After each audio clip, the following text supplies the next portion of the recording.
BMW's vision-spanning panoramic iDrive will make sure you never miss another navigation prompt.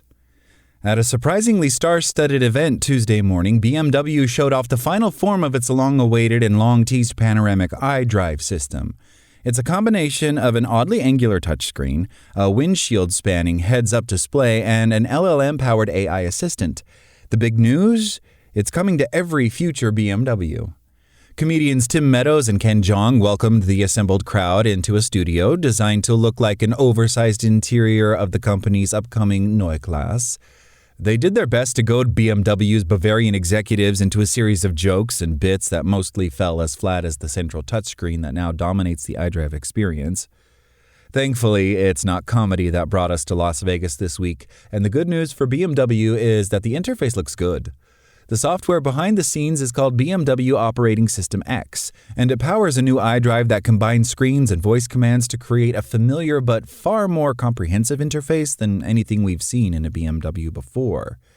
It all starts with that central touchscreen, but even that is different. Rather than being square or curved like in other BMWs, the new panel is rhomboid-shaped, a slanted polygon whose leaning posture doesn't seem to really augment the experience, but does at least look distinct. The panel is also tilted slightly towards the driver and is running software that is at least familiar to anyone who's used the current iDrive interface. A static bar along the bottom provides quick access to the most important things, like controls for the heating system. Above that, a stylized 3D view of the world makes sure you're always situated. Things get more interesting when you move up the dashboard. Running along the base of the windshield is what BMW calls panoramic vision. It spans the width of the car, with the leftmost portion handling typical gauge cluster duties like displaying current speed, active safety controls, and even warnings. The rest of the panoramic vision display is customizable, with 6 widgets that you can drag up from the central touchscreen covering things like outside temperature, navigation ETA, and even another widget showing you turn-by-turn information.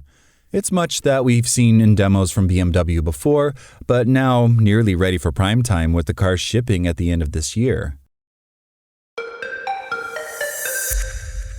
Given the panoramic vision's importance and overall in-car experience, I asked the guy who oversaw the development of all this, BMW's SVP of Connected Company Technical Operations, Stephen Durek, whether there were any visibility issues in the bright sunlight.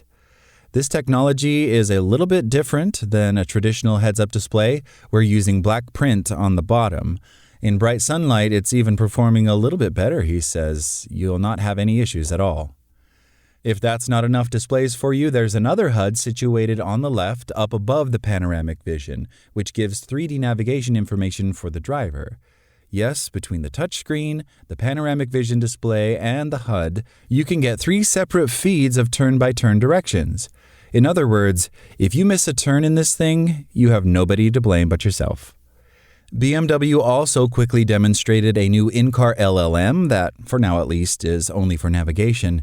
It was all pre-recorded, so it's anyone's guess how well this will work in reality, but in the demo at least, it quickly found the best beach and navigated there. When our pretend driver left the city, the car even asked whether to automatically engage sport mode, which is a nice touch. BMW's Durek confirmed that Android Auto and Apple CarPlay will still be supported. He also teased that there are some more fun tricks to come that will get passengers more involved in the experience.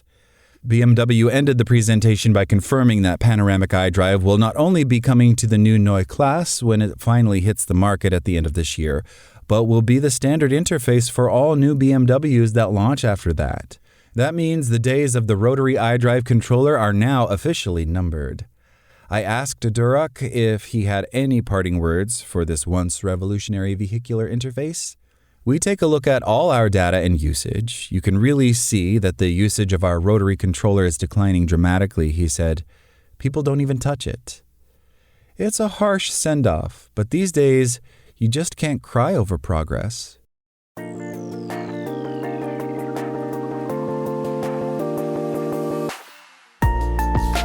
Thanks for listening to the show.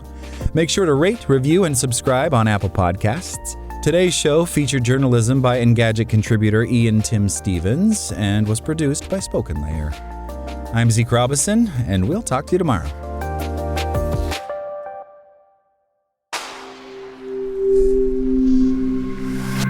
spoken layer.